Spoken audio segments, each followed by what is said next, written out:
Hello everyone. आज से हम लोग स्टार्ट करने वाले हैं collection of data. Collection of data जो है वो स्टैटिस्टिक का सेकेंड चैप्टर है। ये थोड़ा लंबा चैप्टर है, इसीलिए इसको हम लोग डिफरेंट पार्ट्स में पढ़ेंगे। तो ये तो पहला पार्ट है हमारा। स्टार्ट करते हैं, क्या है आखिर इस चैप्टर में। जैसा कि आपने पिछले चैप्टर में देखा कि जो स्टैटिस्टिक है सिंगुलर सेंस में, तो स्टैटिस्टिकल मेथड उसे कहते हैं। उसमें हम लोग स्टैटिस्टिकल मेथड्स को पढ़ते हैं, है ना, जैसे collection of data, organisation of data, presentation of data, है ना, एनालिसिस एंड इंटरप्रिटेशन। तो इस तरह से आपने देखा था कि एक सीरीज ऑफ स्टेप्स था। अब वही है, उसी का हमारा सबसे पहला जो स्टेप है that is collection of data. ये हमारा चैप्टर है। सबसे पहला डेटा के बारे में अगर बात करें तो व्हाट इज डेटा, डेटा आखिर कहेंगे किसको। डेटा बेसिकली क्या हो जाता है कि जो भी हमारा कलेक्शन ऑफ इंफॉर्मेशन, हम इसे कह सकते हैं कि इंफॉर्मेशन का जो कलेक्शन है या फिर इंफॉर्मेशन का जो बंच है that is known as data. Okay, data के अकॉर्डिंग ही कोई रिसर्च पॉसिबल हो पाता है, कोई कंक्लूजन पॉसिबल हो पाता है। विदाउट डेटा आप किसी कंक्लूजन पे नहीं पहुंच सकते हो, है ना, कोई सर्टेन रिसर्च आप नहीं कर सकते हो। डेटा बहुत इंपॉर्टेंट है। Without data we can not measure, है ना, मेजर द फैक्ट और टूल्स। अब यहाँ पे आगे हम लोग देखते हैं कि data is collection of measurements and facts and a tool that help an individual or a group of individuals to reach a sound conclusion by providing them some information। information को हम लोग कह सकते हैं कि ये डेटा है। ठीक है, information data not only includes theoretical information but some numerical facts too that can support the information। Now collection of data is the first step of the statistical investigation। Statistical investigation का सबसे पहला जो step है वो हमारा क्या कहलाता है, that is collection of data. अब कलेक्शन ऑफ डेटा दो सोर्स से यहाँ पे कलेक्ट किया जाता है। एक प्राइमरी सोर्स होता है और एक सेकेंडरी सोर्स होता है। इसको इंटरनल और एक्सटर्नल सोर्सेज में भी आप बांट सकते हो। तो देखो प्राइमरी सोर्स क्या है। प्राइमरी सोर्स क्या है, it is a collection of data from the source of origin. तो जो सोर्स ऑफ ओरिजिन है वहीं से डेटा जब कलेक्ट करते हैं तो वो जो सोर्स होता है उसे प्राइमरी सोर्स कहते हैं या फर्स्ट हैंड सोर्स कहते हैं। It provides the researcher with first hand quantitative and raw information related to statistical study. देखो डेटा में भी हमें थियोरेटिकल वाले पोर्शन तो देखने ही है, बट यहाँ पे मेजरली स्टैटिस्टिकल में न्यूमेरिकल और क्वांटिटेटिव डेटा को हम लोग अक्वायर करते हैं और उसी का इस्तेमाल होता है आगे कंक्लूजन निकालने में। ठीक है, in short primary source of data give the researcher direct access to the subject of research। for example statistical data, work of art and interview transcripts। ये सभी प्राइमरी सोर्स है, ये यानी कि फर्स्ट हैंड इंफॉर्मेशन जहां हमें मिल रहा है that source is primary source. अब आ जाते हैं हम लोग सेकेंडरी सोर्स की तरफ। नाउ सेकेंडरी सोर्स क्या है।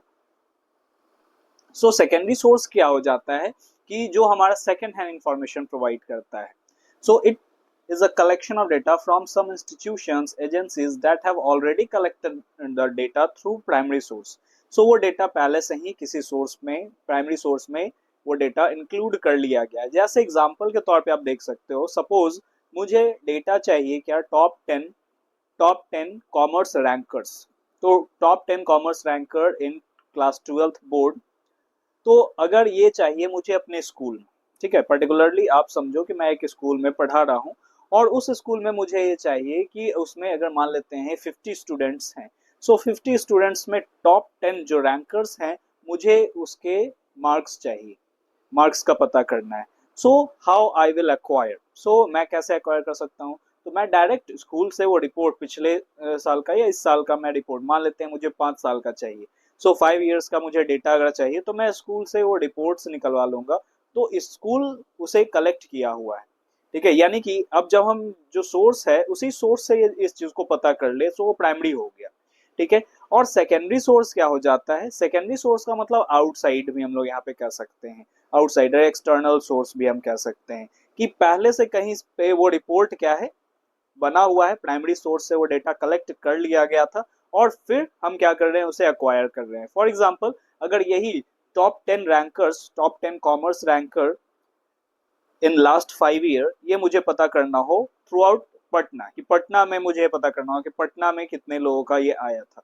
ये डेटा अब स्कूल टू स्कूल में जाके नहीं लूंगा, ये डेटा मैं सीबीएसई ऑफिस जाके भी ले सकता हूँ, है ना। सीबीएसई ऑफिस में पहले से वो क्या है, वो डेटा जमा है, ठीक है, और वो डेटा पहले से सोर्स से एक्वायर किया गया है। सो वो जो सोर्स हो जाएगा, that source will be secondary source for me, क्योंकि वो पहले से वो रिपोर्ट क्या हो चुका है, बना हो चुका है, कलेक्ट किया जा चुका है। Okay, it does not provide the researcher with first hand quantitative and raw information related to the study. So ये first hand information provide नहीं करता है क्योंकि पहले से ये collected है। Hence the secondary source of data collection interpret, describe or synthesize the primary sources. For example, review, government website containing surveys or data, academic books, published journal articles, etc. Even though primary source provides more credibility है ना, यहाँ पे क्या बोला गया, primary source provide more credibility to collected data because of presence of evidence, but good research will require both primary and secondary source of data.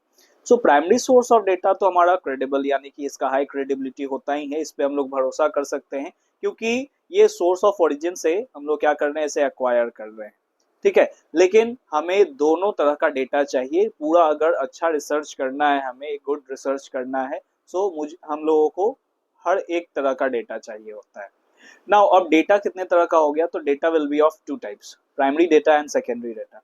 Now primary data क्या है, तो data collected by investigator from primary source for the first time from scratch is known as primary data, ठीक है। सो अगर मुझे ही मान लेते हैं पता करना होगा कि मेरे स्कूल में टॉप 10 जो रैंकर्स हैं वो कौन है, तो मैं अब एक पर्टिकुलर क्या कर सकता हूँ, ये कुछ क्वेश्चन आयर सेट कर सकता हूँ या जो क्वेश्चन सेट कर सकते हैं, सो टेस्ट लेके देख सकते हैं और वहां से फिर रॉ डेटा मुझे मिल जाएगा। सो प्राइमरी सोर्स ये हो गया। सो प्राइमरी सोर्स से जब डेटा हम अक्वायर कर रहे हैं, so that data is known as primary data from the scratch. Okay, तो पहली बार इसे क्या किया जाता है, अक्वायर किया जाता है, कलेक्ट किया जाता है। This data is collected directly from the source of origin, जहां से वो निकल रहा है, source of origin से ही हम उस डेटा को acquire कर रहे हैं। The primary data is available in raw form, primary data जो है वो raw form में available होता है। The investigator has to spend a long time period in collection of primary data and hence it is expensive too. So investigator को खुद यहाँ पे ये चीजें पता करनी होती हैं, उसे बहुत समय बिताना होता है डेटा को कलेक्ट करने में। However, the accuracy and reliability of primary data are more than secondary data. Some example of source of collection of primary data are observations, surveys, experiments, personal interviews, questionnaires. So अब primary data मान लेते हैं आप ही को खुद अगर कुछ पता करना हो, तो आप खुद जाके अगर पता करोगे, यानी कि आप ये बोलोगे मैं जब तक देखूंगा नहीं मैं मानूंगा नहीं, ठीक है। सो आप क्या कर रहे हो, खुद उस डेटा को जब चेक कर रहे हो, खुद जाके अक्वायर कर रहे हो उस डेटा को, सो आपको भरोसा ज्यादा होगा, है ना, सेकेंडरी सोर्स ऑफ डेटा के मुकाबले में। सेकेंडरी कहीं सुना सुनाया बात, कहीं पे लिखा हुआ बात, ये है सेकेंडरी, और प्राइमरी आपने खुद उसे फील किया।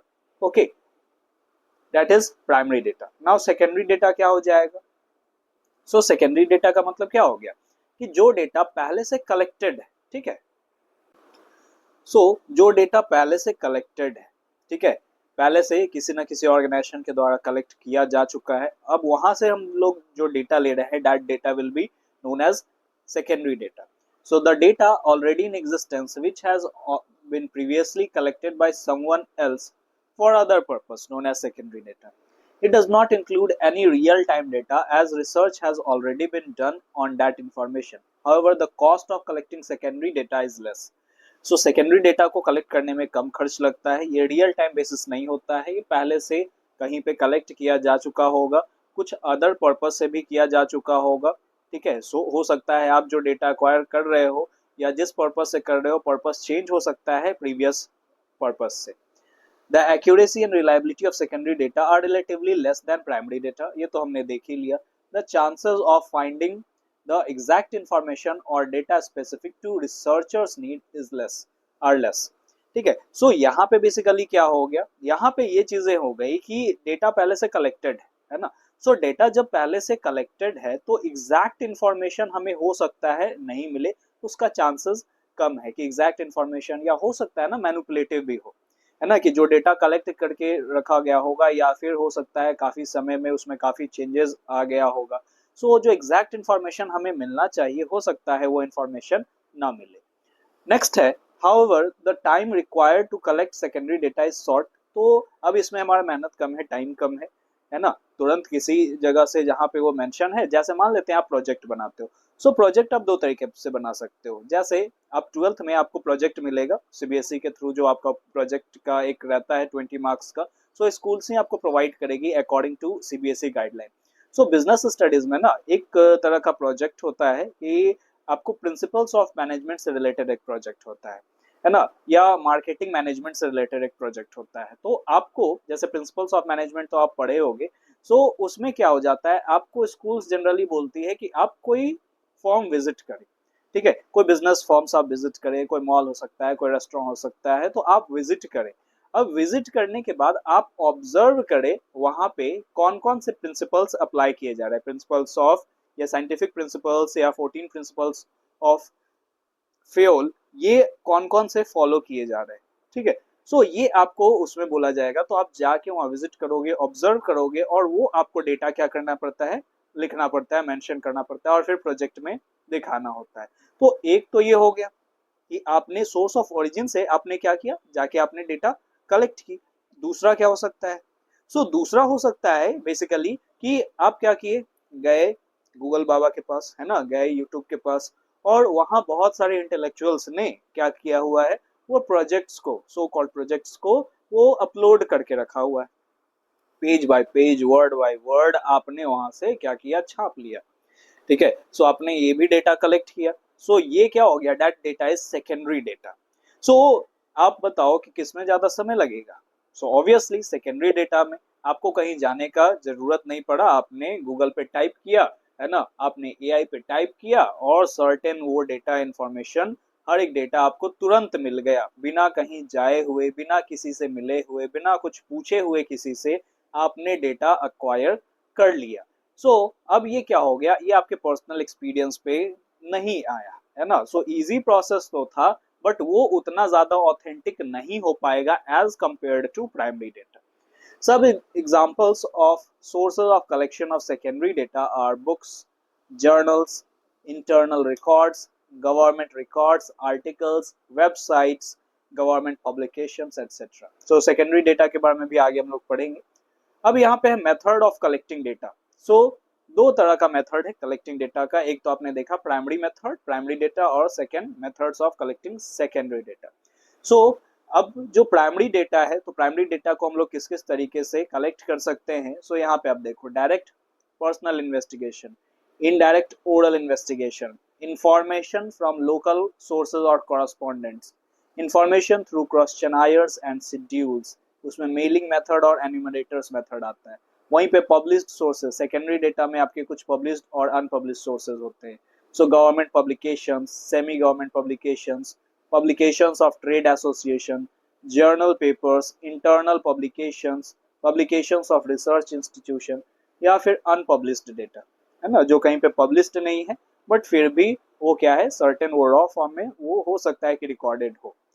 अब आगे हम लोग देखते हैं, तो एक एक करके हम लोग ये प्राइमरी मेथड को, प्राइमरी डेटा के कलेक्शन के मेथड को पढ़ते हैं। अब सबसे पहला जो मेथड है that is direct personal investigation. अब देखो, डायरेक्ट पर्सनल इन्वेस्टिगेशन क्या हो गया, जैसा नाम सजेस्ट करता है वैसा ही है। डायरेक्ट पर्सनल इन्वेस्टिगेशन का मतलब क्या हो गया कि जो यहाँ पे जो इन्वेस्टिगेटर है वो डायरेक्टली खुद जाके, है ना, पर्सनली वो खुद जाके जिससे डेटा उसे कलेक्ट करना है उससे वो बात करे और डेटा खुद से अक्वायर करके लेके आ जाए। इसे पर्सनल इंटरव्यू मेथड भी कहा जाता है। जैसे आप यहाँ देख रहे हो कि ये क्या हुआ, ये इंटरव्यूअर है और ये इसे डेटा कलेक्ट करने के लिए आ गया। ये क्या है, इंटरव्यूअर है और इससे डेटा कलेक्ट करने के लिए आई हुई है। अब यहाँ पे आप देखो कि बेसिकली ये पर्सन से डेटा अक्वायर करना है, तो ये पर्टिकुलरली इसे विजिट करने के लिए आई और पर्टिकुलर वो रिकॉर्ड वगैरह कर रही है। इसे पर्सनल इंटरव्यू मेथड भी कहा जाता है। Method of collecting primary data through which the investigator contact in informant directly to collect data by conducting on the spot inquiry। ठीक है, खुद जाके वो पता करना, ऑन द स्पॉट इंक्वायरी इसे कहते हैं। He she goes to the field personally, contacts and the respondent. तो जो रिस्पोंडेंट होगा, ये पर्सन जो इन्फॉर्मेशन प्रोवाइड कर रहा है, इसे इन्फॉर्मेंट कह सकते हैं या रिस्पोंडेंट्स कह सकते हैं, and convinces them to give information required for the investigation. ठीक है। अब यहाँ पे जैसे मान लेते हैं कि आपको एक स्कूल में प्रोजेक्ट मिले। प्रोजेक्ट क्या हो सकता है?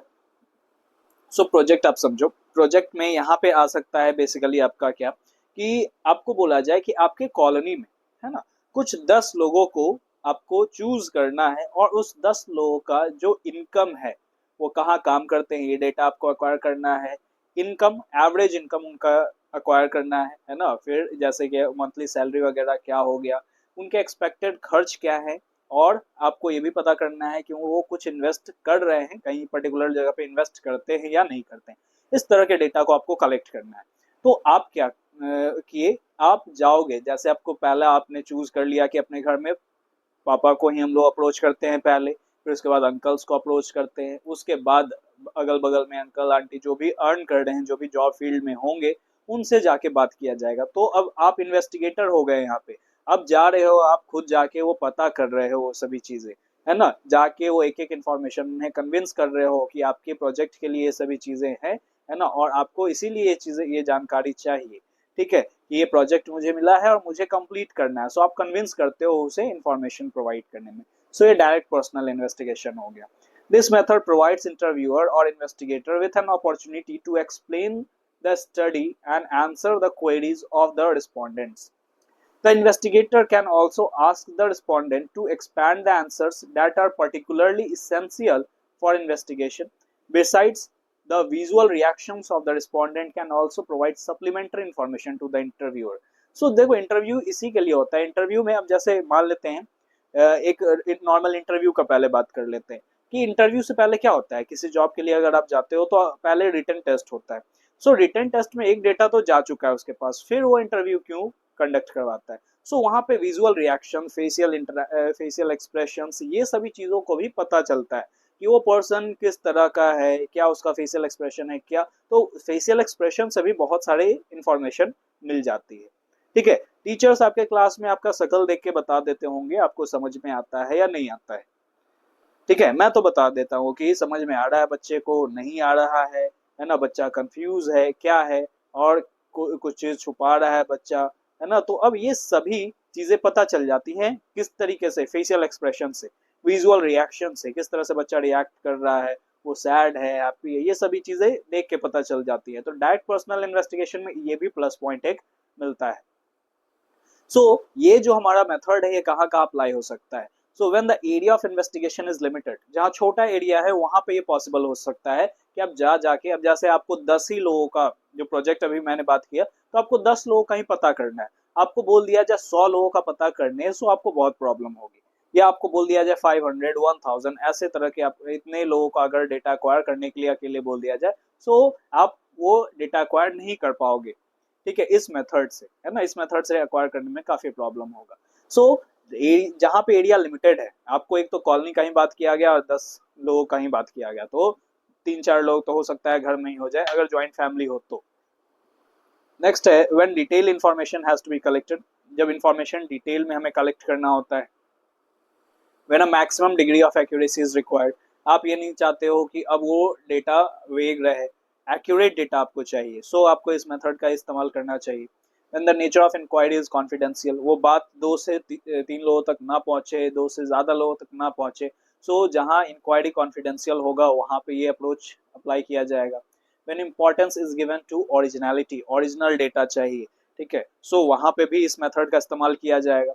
Direct personal investigation satisfactory result to the investigator if the scope of inquiry is narrow and he sees fully dependable or unbiased। so ये possible, ये satisfactory कब हो पाएगा इसका results? so जब investigator क्या करेगा, उसका जो area of data collection है वो narrow रखे, कम area में रखे, है ना, और फिर वो fully dependable हो, फिर उसके बाद unbiased, वो कोई तरह का भेदभाव ना करे। नेक्स्ट है merits of direct personal investigation. So merits क्या क्या है? सबसे पहला, हमें ओरिजिनल डेटा मिलता है, हमें एक्यूरेट डेटा मिलता है, रिलायबल है, इस पे भरोसा किया जा सकता है, रिलेटेड इन्फॉर्मेशन, उससे रिलेटेड इन्फॉर्मेशन भी मिल जाता है। जैसे अभी मैंने बताया ना कि फेशियल एक्सप्रेशन से वो बच्चा कुछ बोल रहा है, उससे इन्फॉर्मेशन तो मिल ही रहा है। लेकिन उसके अलावा भी उसके फेशियल एक्सप्रेशन से भी बहुत सारी चीजें हमें पता चल जाती हैं, उससे रिलेटेड इन्फॉर्मेशन पता चल जाता है। जैसे आपको प्रोजेक्ट मिला, आप जब जाके बात करोगे अपने नेबर से, ये सभी चीजों से, तो आपको जितना इन्फॉर्मेशन है उससे ज्यादा इन्फॉर्मेशन वो प्रोवाइड करवा देंगे। ठीक है, सो रिलेटेड इन्फॉर्मेशन भी मिल जाता है। Uniformity, uniformity, there is fair degree of uniformity in data collected by the investigator himself. So uniform data, क्योंकि अब वही डेटा को कलेक्ट कर रहा है तो एक जैसा डेटा फिर कलेक्ट होगा, यूनिफॉर्मिटी मेंटेन करने में आसानी होगा ताकि कंपैरिजन किया जा सके, और कंपैरिजन तभी हो सकता है when there is uniformity. Next is elastic. Elastic का मतलब क्या हो गया? This method is fairly elastic because investigator can also make necessary adjustment in the set of question. So आप खुद से जाके पता कर रहे हो तो यहाँ पे क्या होगा? इलास्टिक इन्फॉर्मेशन, यहाँ पे आप उसको अपने अकॉर्डिंग तोड़ मरोड़ सकते हो। यानी क्वेश्चंस आपने कुछ दिमाग में अपने रखा हुआ है, आप सेट ऑफ क्वेश्चंस लेके गए थे, उसके अलावा भी कुछ पूछ सकते हो। इलास्टिक है, चेंजेबल है ना, आप इसको चेंज कर सकते हो। आपको लग रहा है कि ये डेटा नहीं पूछना चाहिए, बात को नहीं पूछना चाहिए, आप नहीं पूछोगे। आपको लगता है 2-4 क्वेश्चंस और पूछने चाहिए, है ना, जो जवाब आ रहा है उसके अकॉर्डिंग और नया क्वेश्चंस बना सकते हो आप। सो इलास्टिक है ये, इसमें कोई कंपल्सन नहीं होता है। नेक्स्ट है डीमेरिट्स, इसके क्या है? So difficult to cover wide areas, बड़े एरिया को कवर करने में प्रॉब्लम आता है। पर्सनल बायस, अब वो पर्सन हो सकता है बायस हो, क्योंकि अब सिंगल पर्सन है। सो अब सिंगल पर्सन है तो यहाँ पे डेटा हो सकता है वो बायस कर दे। मैंने स्टार्टिंग में बताया ना कि यहाँ पे क्या हो गया, ये तभी सक्सेसफुल होगा, रिजल्ट तभी अच्छा होगा जब कोई तरह का बायसनेस नहीं होगा। ठीक है, अगर बायस्ड होता है वो पर्सन तो फिर यहाँ पे जो हमारा डेटा है वो प्रॉपर नहीं आ पाएगा। नेक्स्ट कॉस्टली है ना, कॉस्टली तो है ना, खुद जाके टाइम लगाना है, पैसे लगाना है, एफर्ट्स लगाना है। लिमिटेड कवरेज, तो कवरेज इसका काफी लिमिटेड है ना, छोटे एरिया में ही ये क्या किया जा सकता है, कंक्लूड किया जा सकता है। नेक्स्ट प्रिकॉशंस, इसमें हम लोगों को क्या रखना है? He should be well versed in statistical technique. कौन? जो इन्वेस्टिगेटर होगा वो वेल वर्स्ड स्टैटिस्टिकल टेक्निक्स को अच्छा से वो हैंडल कर पाए, और उसे सभी टेक्निक्स आने चाहिए, है ना, जो भी स्टैटिस्टिकल टेक्निक्स यूज किए जाते हैं। He should have a good temperament, है ना, उसका जो टेम्परामेंट है वो काफी कूल होना चाहिए, शांत होना चाहिए, अच्छा होना चाहिए, है ना, हॉट टेम्परामेंट नहीं होना चाहिए। सो अगर वो क्या हो जाएगा, फ्रस्ट्रेट हो जाएगा, लोगों से पूछ रहा है, सही से पूछ नहीं पाए, ठीक है, सो टेम्परामेंट उसका सही होना चाहिए। ऐसा नहीं कि वो कोई जवाब दिया जा रहा है तो वो भड़क जाए वो जवाब सुन के, और ऐसा भी नहीं होना चाहिए। उसको अनबायसली क्या होना चाहिए, इन्फॉर्मेशन कलेक्ट करना चाहिए। The investigator should B not biased. फिर he should ask simple, straight and unambiguous question from the informant. So simple question, सीधा सवाल, ज्यादा घुमा फिरा के सवाल नहीं पूछना चाहिए उसे। unambiguous questions from the informants, है ना, तो जो पता नहीं चल रहा है तो ऐसे क्वेश्चंस उसे नहीं पूछने चाहिए। ठीक है, जो ऐसा क्या हो कि सामने वाले को प्रॉब्लम में ला सके, ऐसे भी क्वेश्चंस उसे नहीं पूछने चाहिए, या उसे क्या हम लोग कह सकते हैं कि इन्वोक कर सके, है ना, तो वैसे भी क्वेश्चंस नहीं पूछने चाहिए। Ultimately the investigator should be familiar with the tradition, culture, language of the area concern with the investigation. So जिस भी एरिया में वो क्या करने जा रहा है, इंफॉर्मेशन कलेक्ट करने जा रहा है, सो उसके उस जगह के ट्रेडिशन से वो भली भांति अवगत होना चाहिए, फैमिलियर होना चाहिए। कल्चर उसे पता होना चाहिए वहाँ का, लैंग्वेज से वो फैमिलियर होना चाहिए। ऐसा नहीं कि अब जा रहा है वहाँ पे उससे कल्चर ही नहीं पता है। मान लेते हैं डेटा कलेक्ट करने जा रहा है और वहाँ के लोगों का एक नॉर्मल सा सोच है कि घर के अंदर शूज या स्लीपर्स जो भी है, फुटवेयर, वो पहन के नहीं एंटर करते हैं। ठीक है, सो अब ऐसा उनका रूल है, उस जगह कहीं ऐसा ट्रेडिशन है, और इस पर्सन को अगर नहीं पता हो, सो ये हो सकता है उनके इमोशंस को, बिलीफ्स को ये क्या कर सके, हार्म कर सके, है ना, या ठेस पहुंचा दे कि यहाँ पे ऐसा नहीं होना चाहिए। तो उसे प्रॉपर ट्रेडिशन, कल्चर, लैंग्वेज, इन सभी से फेमिलियर होना चाहिए, और उसको ध्यान में रख के ही क्वेश्चंस पूछने चाहिए। नेक्स्ट है indirect oral investigation. Now what is indirect oral investigation? So देखो, मैं जो पिक्चर्स अटैच करता हूँ, जो भी पीपीटी में मेरा जो पिक्चर्स रहता है, तो अधिकतर मैं कोशिश करता हूँ कि जो वहाँ पे इंफॉर्मेशन दे रखे हैं, है ना, या फिर जो भी हमारा कंटेंट है उस कंटेंट से मैच करे। सो आप उससे भी काफी चीजों को सीख सकते हो। जब आप वो देखो तो आपको ध्यान में आ जाए। है ना, जब आप एग्जाम्स में हो तो उस पिक्चर्स के थ्रू हो सकता है पिक्चर्स आपको ध्यान में आ जाए तो आंसर आप कर पाओ, तो इसीलिए भी पिक्चर्स पे भी काफी ध्यान देना है। सो indirect oral investigation, indirect oral investigation में क्या कहा गया कि अब डायरेक्टली नहीं बात किया जा रहा है, पहला में हमने क्या किया, खुद जाके और डायरेक्टली उसी पर्सन से एक्वायर कर रहे थे जिस पर्सन को जानकारी था। अब यहाँ है इनडायरेक्ट ओरल इन्वेस्टिगेशन, जा तो रहा है इन्वेस्टिगेटर, अप्रोच तो कर रहा है लेकिन मेन पार्टी को अप्रोच नहीं कर रहा है, थर्ड पार्टी को अप्रोच कर रहा है। हो सकता है मेन पार्टी वहां पे अवेलेबल ना हो, किसी भी वजह से हो सकता है। सो ये मूवीज वगैरह में आपने काफी देख रखा होगा, जैसे सीआईडी आपने देखा है ना, सभी ने एक बार ना एक बार तो सीआईडी तो देखा ही होगा। ठीक है, अब तो नए सीजन्स के साथ भी आ रही है। सो सीआईडी में क्या दिखाया जाता है, अब जैसे कोई सर्टेन पर्सन किडनैप हो गया, है ना, सो या फिर वो उसका कुछ सर्टेन क्राइम, उसके साथ कोई घटना घट गई, ऐसा कुछ हो गया। सो अब सीआईडी पता करने जा रही है। सो अब वो पर्सन डायरेक्टली अवेलेबल नहीं है ना, या फिर मिसिंग है वो पर्सन। सो थर्ड पार्टीज अब वो जाके, जैसे मान लेते हैं ये सीआईडी है, अब ये जाके यहाँ पे पता कर रही है इस पर्सन से आसपास में। सो थर्ड पार्टी हो सकता है ये, मान लेते हैं कि यहाँ पे आप देखो एक सीन रख लेते हैं कि ये लोग सीआईडी टीम से हैं, ठीक है, ये बच्ची के फादर जो हैं वो खो गए, तो फादर जो खो गए या कहाँ पे थे, ये डायरेक्टली वो फादर को अप्रोच नहीं किया जा पा रहा है यहाँ पे। सो अब इस बच्ची को अप्रोच किया गया। सो थर्ड पार्टी से जब थर्ड पार्टी को अप्रोच किया जाता है और पूछा जाता है, इंफॉर्मेशन एक्वायर किया जाता है के मेन पार्टी का जो इन्फॉर्मेशन है वो अक्वायर किया जाता है थर्ड पार्टी से, किसी भी थर्ड पार्टी से। ठीक है, सो इसे इनडायरेक्ट ओरल इन्वेस्टिगेशन कहते हैं। So indirect oral investigation is a method of collecting primary data through which investigator approaches third party who are in possession of required information about the subject of inquiry. Under this method, the investigator prepares a small list of questions related to investigation and then asks questions from different person and records their answer.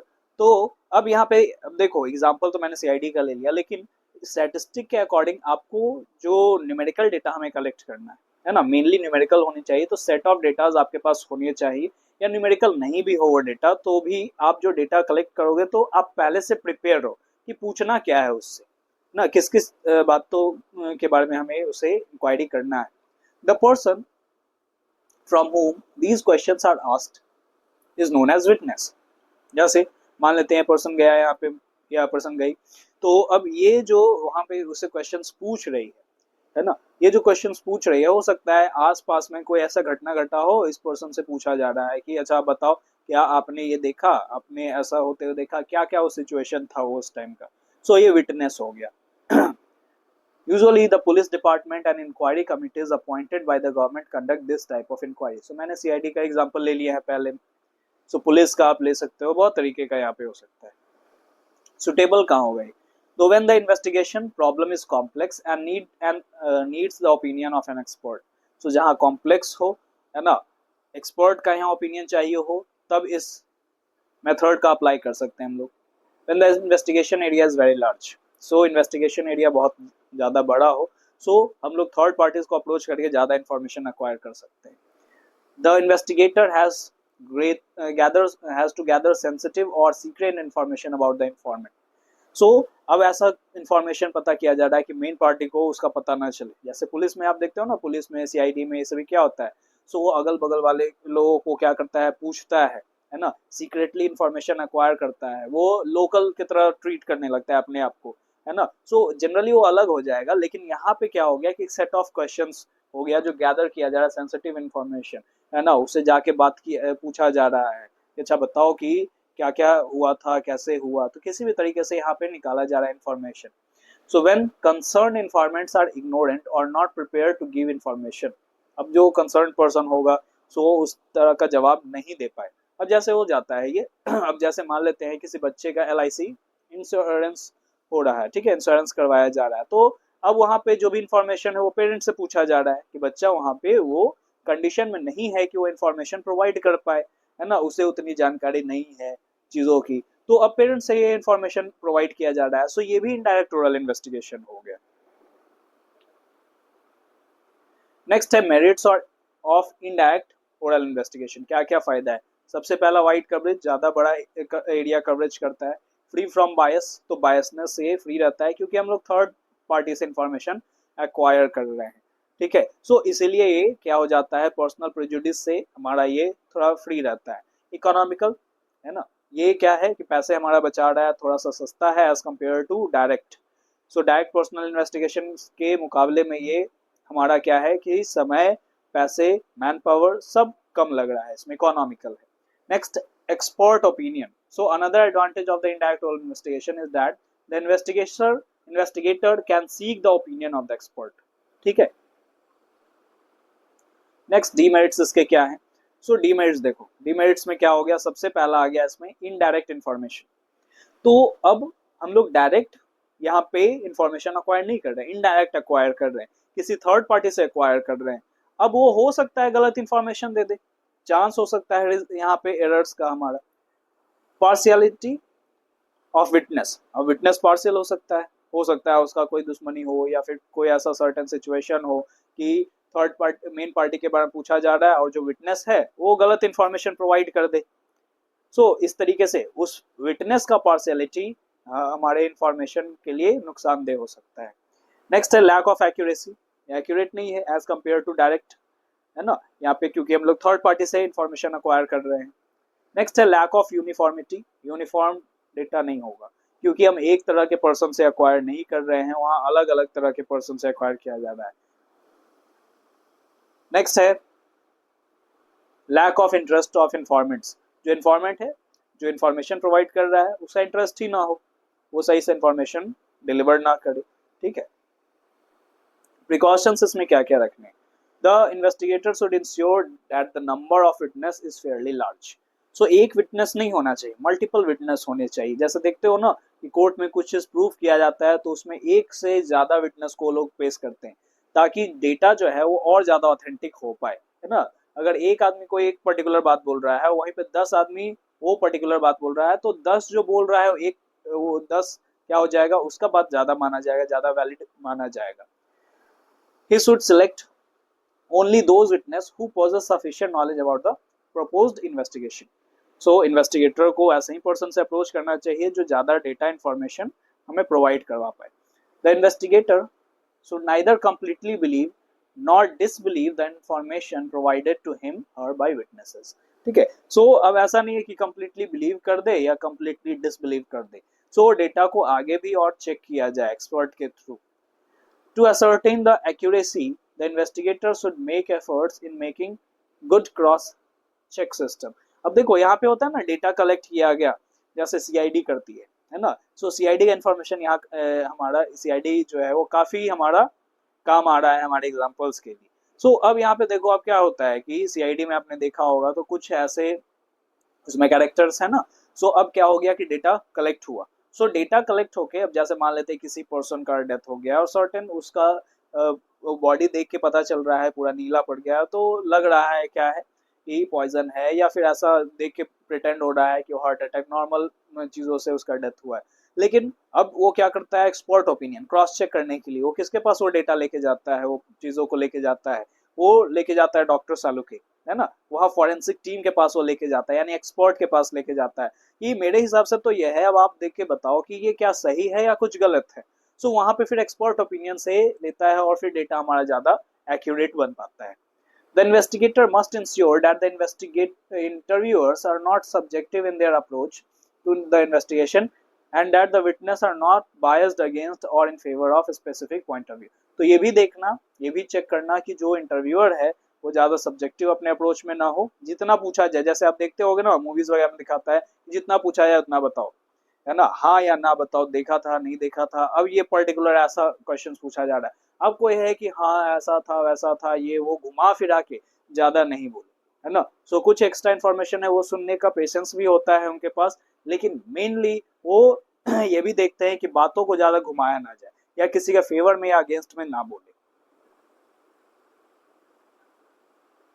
Next है हमारे पास information from local source और correspondents. अब यहाँ पे क्या हो गया, local source या कॉरेस्पॉन्डेंट। अब जैसे देखो क्या होता है कि अब यहाँ पे मान लो, अब जैसे सीआईडी वगैरह में ही आपने देखा होगा या बहुत सारे मूवीज में आपने देखा होगा कि कोई सर्टेन पुलिस होता है, वो क्या करता है, लोकल्स को हायर करता है, वो खबड़ी को हायर करता है, ठीक है, उसने खबड़ी को हायर कर लिया। और अब क्या हुआ, वही यहाँ पे आप समझ लो लोकल सोर्स या correspondent.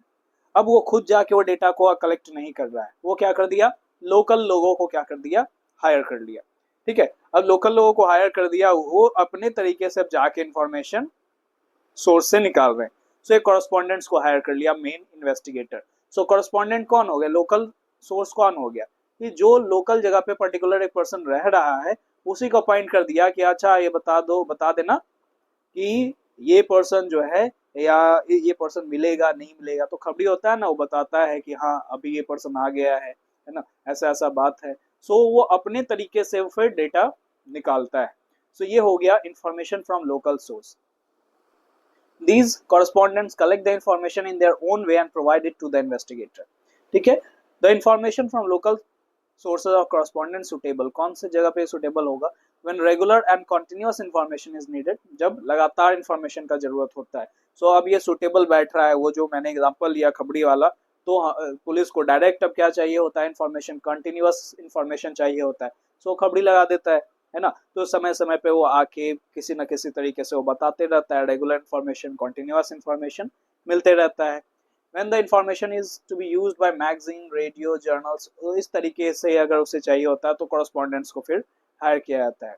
when the area of investigation is large, जो area of investigation है वो large है, सो खुद नहीं जा सकता है वो पर्सन, है ना, तो ये फिर correspondents को अलॉट यहाँ पे हायर कर दिया जाता है। when a very high degree of accuracy of information is not needed, तो high degree of accuracy यहाँ पे जरूरी नहीं है, नॉर्मल हमें डेटा चाहिए। नेक्स्ट है merits of information from local sources of correspondent. क्या क्या मेरिट्स है, वाइड कवरेज सबसे पहला, इकोनॉमिकल सस्ता है, ठीक है, डायरेक्ट से तो ये सस्ता ही है। कॉन्टिन्यूटी, कॉन्टिन्यूअस डेटा हमें मिलते रहते हैं। सुटेबल फॉर स्पेशल पर्पसेस, जैसे the method of collecting information from local sources suitable for some special purpose investigation, for example price quotation from different pulses market to construct index number of price of pulses, ठीक है। सो pulse का price यहाँ पे पता करना है, तो अलग अलग जगह से कोटेशंस मंगवा लिया लोकल से, तो इससे फिर हमें इंडेक्स मिल सकता है, फिर हमें जानकारी मिल सकती है कि क्या इसमें हमें पैसे लगाने चाहिए नहीं लगाने चाहिए, ठीक है। अब यहाँ पे डीमेरिट्स, तो डीमेरिट्स क्या क्या हो गए इसके, lack of uniformity, so uniformity of data lacks in this method because large number of correspondents. So अब यहाँ पे कॉरेस्पॉन्डेंट्स एक जैसा तो होगा नहीं, है ना, हर जगह अलग अलग तरह का कॉरेस्पॉन्डेंट होगा। सो यूनिफॉर्मिटी नहीं मेंटेन हो सकता, एक तरह का डेटा हमारे पास फिर कलेक्ट नहीं हो सकता है, अलग अलग तरह से वो कलेक्ट होगा, ठीक है। नेक्स्ट है लॉस ऑफ ओरिजिनलिटी, ओरिजिनल का बात अलग है, यहाँ पे कोई पर्सनल कांटेक्ट नहीं है रिस्पोंडेंट से हमारा, सो हम लोग कॉरेस्पॉन्डेंट के थ्रू से कनेक्ट हो रहे हैं, इसीलिए ओरिजिनलिटी हमारे पास डेटा का हो सकता है नहीं हो।